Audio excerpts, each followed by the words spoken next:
Hey lovely people, have a beautiful day. అందరికీ నమస్కారం. అందాల లోగిలికి స్వాగతం. ఈరోజు మనం మానవత్వం పార్ట్ 2 తెలుసుకుందాము. నీకు తెలుసు కదా, తలపోయేంత పని ఉన్నా ఒక్కరోజు కూడా లీవు పెట్టదు. ఇప్పుడు ఎవరితో కన్నబిడ్డ కోసం 2 రోజులుగా ఆఫీసుకు వెళ్లకుండా ఇంట్లోనే ఉంటూ ఏమేమి పనులు చేస్తోందో తెలుసా? దానికి స్నానం చేయించటం, బట్టలు మార్చటం, టైముకు పాలు కాచి ఇవ్వటం, ఒక్క నిమిషం కూడా దాన్ని తన ఒడిలో నుంచి కిందకు దింపలేదు. మరి ఆ ప్రేమ ఏమిటో? టెలిఫోనులో పెద్ద కూతురి దగ్గర నిట్టూర్పుతో చెబుతున్న తల్లి మాటలను పట్టించుకోకుండా బిడ్డ ఒంటిని గుడ్డతో సున్నితంగా తుడుస్తోంది యామిని. ఆ పసి ఒంటి మీద మడతలు మారినాయి. మృదువైన చర్మం మీద పౌడర్ పూసి నుదుటి మీద బొట్టు పెట్టింది. బిడ్డ కళ్ళు ఆమె ముఖాన్ని ఆశ్చర్యంగా చూస్తూ ఉండగా మెల్లగా నవ్వింది. ఏమిట్రా నాన్న, ఏమిటి చూస్తున్నారు? ఆకలేస్తోందా? పాలు తాగుదామా? వెర్రిముఖమా, దానికి ఆకలేస్తోందో లేదో, ఎప్పుడూ పాలు పడుతూనే ఉన్నావు. కన్నబిడ్డను కూడా ఇలా చూసుకోరు. ఆ పసిబిడ్డ బురదలో పుట్టిన తామరలాగా బాగానే ఉన్నది. రేయ్ బంగారం, నువ్వు తామరలాగా ఉన్నావట, మీ అమ్మమ్మ చెబుతోంది. ఏయ్, ఎవరితో కన్నబిడ్డకు నేను అమ్మమ్మనా? అమ్మా, ఒకటి నాతో మాట్లాడు, లేదంటే అక్కయ్యతో మాట్లాడు. అంతేకాని ఇలా ఇద్దరి దగ్గర మాట్లాడుతూ ఎందుకు ఫోన్ బిల్లు పెంచుతావు? అన్నీ నాకు తెలుసు, నువ్వు నీ పని చూసుకో.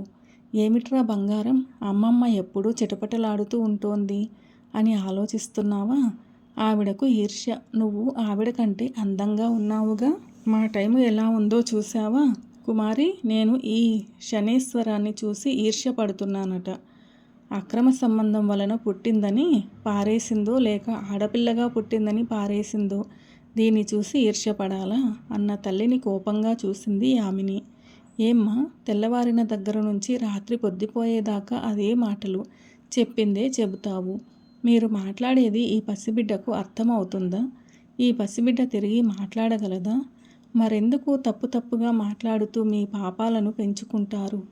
సరోజ కోపంగా ఫోన్ పెట్టేసి యామిని దగ్గరకు వచ్చింది. ఇప్పుడు నేను తప్పుగా ఏం మాట్లాడానే? తప్పే. నువ్వు ఇలా మాట్లాడటం చాలా తప్పు. నువ్వు చేసేది మాత్రం కరెక్టా? బయట నేను తల ఎత్తుకు తిరగలేకపోతున్నాను. అంత పెద్ద పాపం నేనేం చేశాను? ఎవరితో విసిరేసిన పారేసిన పాపపు మూటను ఇలా ఇంట్లోకి తీసుకొచ్చావే, ఇది పాపం కాదా? ఏమ్మా, ఒక ప్రాణాన్ని కాపాడటం పాపమా? బాగా కాపాడవులే.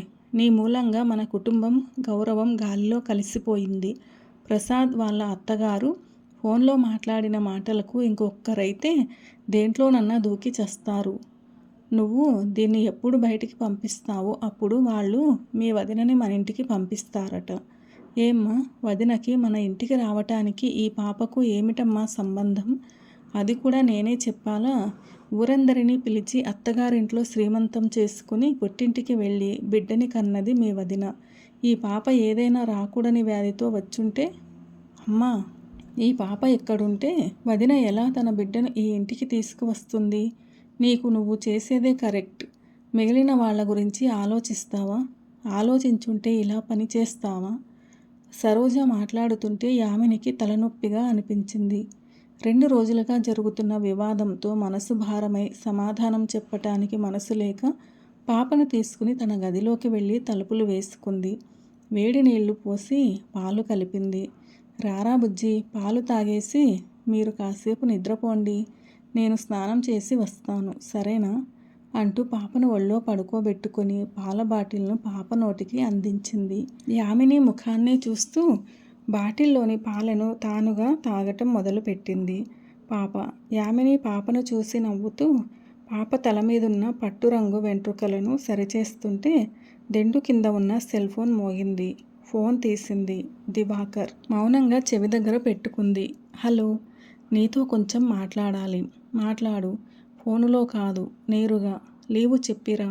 నేను ట్యాంక్ బండ్ పార్కులో మనం ఎప్పుడు కలుసుకునే చోట ఉంటాను. ఇప్పుడు ఇంట్లోనే ఉన్నాను. ఎందుకని ఆఫీసుకు వెళ్ళలేదా? పాపను వదిలేసి ఎలా వెళ్ళటం? కాబట్టి లీవు పెట్టాను.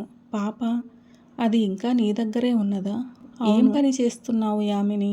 ఫోన్లోనే కోపంగా అరిచాడు. యామిని మొహం చిట్లించుకుంది. ఏమిటి దివాకర్, నువ్వు కూడా మా అమ్మలాగా మాట్లాడుతున్నావు? ఎలా మాట్లాడమంటావు? ఇక్కడ నేను నీకోసం మా అమ్మతో పోరాటం చేస్తున్నాను. నువ్వేంట్రా అంటే సమస్యను పక్కనే పెట్టుకున్నావు. ఇప్పుడు దాన్ని విసిరి పారేస్తావు. ఏమిటి దివాకర్, నువ్వు కూడా మా అమ్మలాగా మాట్లాడుతున్నావు. ఇంకెలా మాట్లాడమంటావు? ఇక్కడ నేను నీకోసం మా అమ్మతో పోరాటం చేస్తున్నాను. నువ్వేంట్రా అంటే సమస్యను పక్కనే పెట్టుకున్నావు. ఎప్పుడు దాన్ని విసిరి పారేస్తావు? ఏమిటి దివాకర్, పాపాలు పెరగను మంచి చేసే వాళ్ళందరూ పాపాత్ములుగా కనబడుతున్నారా? ఒక బిడ్డను కాపాడినందువల్ల అందరూ నేనేదో పాపం చేసినట్టు మాట్లాడుతున్నారు. విసిరి పారేసి అని నిర్లక్ష్యంగా మాట్లాడుతున్నావు. అంటే ఆ బిడ్డ యొక్క తల్లి చేసిన పాపాన్నే నన్ను చేయమని చెబుతున్నావా? పాపమో పుణ్యమో ఇప్పుడు మనకి మన జీవితమే ముఖ్యం. మొదట అది అర్థం చేసుకో. సారీ, నేను నీలాగా స్వార్థంగా ఆలోచించలేను. యామిని, నేను స్వార్థపరిరాలుగా ఉండుంటే 2 సంవత్సరాలకు ముందు దెబ్బలతో రోడ్డు మీద పడున్న నిన్ను కాపాడి ఆసుపత్రిలో చేర్పించే దానిని కాను. ఎవరో పడున్నారు, నాకెందుకులే అని వెళ్ళిపోయేదాన్ని. అలా వెళ్ళానా? నిన్ను కాపాడలా?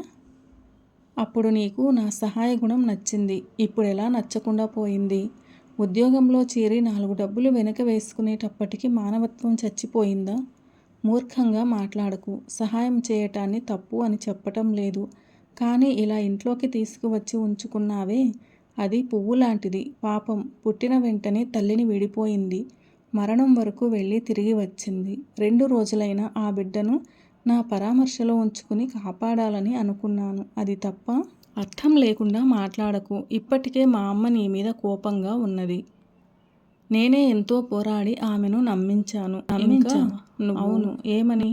ఆ బిడ్డ నీ బిడ్డ కాదని. ఓ, అప్పుడే ఈ బిడ్డ నా బిడ్డే అని మీ అమ్మ తీర్మానించేసిందా? అమ్మను ఎందుకు తప్పు పడతావు? నువ్వు చేసిన కార్యం అలాంటిది. పెళ్లి చూపుల రోజున కూడా నువ్వు ఆఫీసుకు లీవు పెట్టలేవా? ఆఫీసులో పని ఎక్కువ. నువ్వు హఠాత్తుగా పెళ్లి చూపులకు వస్తున్నావని చెప్పావు. హఠాత్తుగా ఆఫీసుకు లీవు వేయగలనా? నా పనులన్నీ సగంలో ఆగిపోయున్నాయి. ఇప్పుడు మాత్రం ఎలా లీవు పెట్టగలిగావు? అవును, నాకు తెలియక అడుగుతున్నాను. నీకెందుకు ఆ బిడ్డ మీద అంత ఇంట్రెస్టు? నాకు హృదయం ఉంది, దాంట్లో ఇంకా తడి ఉంది. కష్టపడుతున్న వాళ్లకు సహాయపడాలని జాలి ఉంది. అలాగైతే నీ హృదయంలో నేను లేనా? ఊరికే సినిమా డైలాగులు మాట్లాడకు. ప్రమాదంలో చిక్కుకున్న నిన్ను కాపాడినందుకు నువ్వు నన్ను ఇష్టపడ్డావు. నీ నిజాయితీ అప్రోచ్ నాకు నచ్చింది. పెద్దలు ఆమోదిస్తే మనం పెళ్లి చేసుకుందాం అని మాట్లాడుకుని నిర్ణయించుకున్నాం. నేను ఆ నిర్ణయంలో నుంచి మారలేదు. నువ్వు మీ వాళ్ళు నన్ను అర్థం చేసుకోకుండా కోపగించుకుని వెళ్ళిపోయారు. వెళ్ళిపోక నువ్వు ఏ కార్యం చేసుకొచ్చి నిలబడ్డావో నీకు అర్థం కాలేదా? నాకు అర్థం కాలేదు. ఒక చిన్న ప్రాణాన్ని కాపాడినందుకు ఎందుకు ఒక హత్య చేసి వచ్చినట్లు ఆందోళన పడతావు? వితండవాదం చేయకు. చివరగా ఏం చెప్పదలుచుకున్నానా? అవును, నీకు ఆ బిడ్డ ముఖ్యమా లేక నేను ముఖ్యమా? దివాకర్, ఆ బిడ్డే ముఖ్యం అనుకుంటే నన్ను మర్చిపో. నేను కావాలనుకుంటే ఈ నిమిషం ఆ బిడ్డను ఎక్కడున్నా పారేసిరా. నీ నిర్ణయం వెంటనే తెలుసుకోవాలి. అతను ఖచ్చితంగా చెప్పేటప్పటికి యామిని మనసు చెదిరింది. నోటి నుంచి పాలు కారుతున్న అమాయకంగా పడుకోనున్న ఆ పాపను చూసింది. ఆదరించబడ్డ చోట ఆప్యాయమన పరామర్శింపులో భద్రంగా ఉన్నాము అనుకుంటూ హాయిగా నిద్రపోతోంది. పాలు కారుతున్న బుగ్గలను మృదువుగా తుడిచింది. చిన్న బెదురుతో కళ్ళు తెరిచి చూసింది పాప. యామిని ముఖం కనపడగానే ప్రశాంతంగా మళ్ళీ నిద్రలోకి వెళ్ళిపోయింది. దూదిలాంటి మెత్తటి వేళ్లతో తన వేళ్లను పట్టుకున్న ఆ పాపను చూసి యామిని హృదయం కరిగింది. మాతృత్వ భావము ఆమెలో కలిగింది. ఎడం చేత్తో పాపను హత్తుకుంటున్నప్పుడు దివాకర్ గొంతులో కఠినత్వం తెలిసింది. ఏయ్, లైన్లో ఉన్నావా లేవా? ఉన్నాను, చెప్పు. నిర్ణయం నువ్వే చెప్పాలి. నేను కొంచెం ఆలోచించుకోవాలి. ఎందుకు? నువ్వు చెప్పినట్లు ఈ పాపను వెంటనే ఎక్కడా విడిచిపెట్టలేను. కొంచెం. అయితే నీకు నేను అక్కర్లేదు. నేను అలా చెప్పలేదు. ఎందుకు అనవసరంగా ఆవేశపడుతున్నావు? నేను ఈ నెలే దుబాయ్కి వెళ్ళి తీరాలి. అంతలోపు మనం పెళ్లి చేసుకోవాలి. ఆలోచించటానికి టైం లేదు. ఇప్పుడే నిర్ణయం చెప్పు. పెళ్లి చేసుకున్న వెంటనే దుబాయ్కి వెళ్ళాలా? కానీ నాకు పాస్పోర్ట్ అది లేదే. నీకెందుకు పాస్పోర్ట్? అమ్మ వాళ్ళతోనేగా నువ్వు ఉండబోయేది. నేను ఒక్కడే దుబాయ్ వెళ్తున్నాను. ఒక 3 సంవత్సరాలు మాత్రమే. ఆ తర్వాత ఇక్కడికొచ్చి వ్యాపారం మొదలు పెట్టాలి. నేను వచ్చేంత వరకు నువ్వే నా కుటుంబాన్ని చూసుకోవాలి.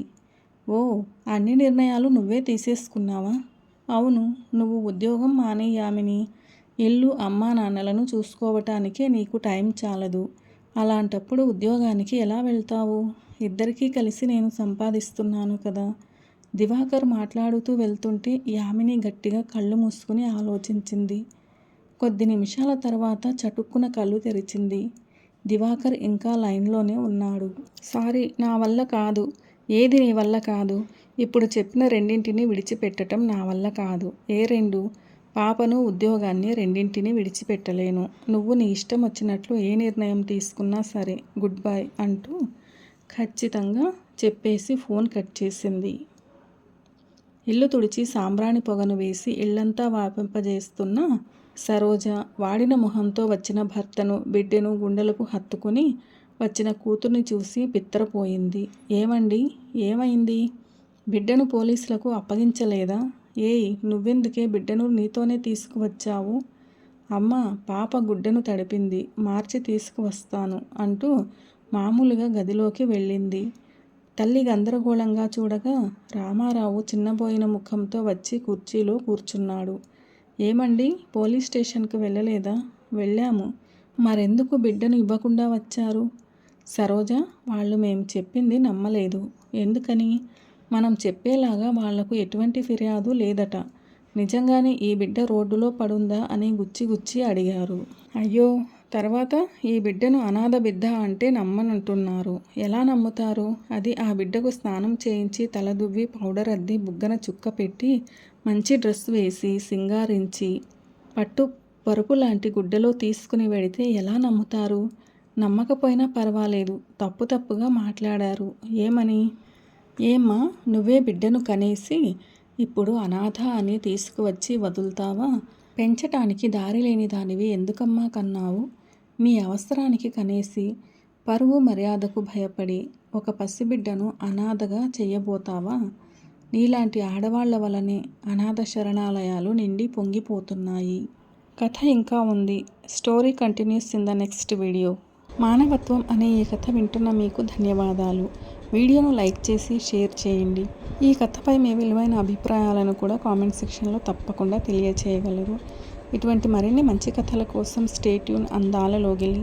See you all in another video. Till then, keep smiling and be happy. A very special thanks to the story writer for this wonderful and amazing story, Manavatvam.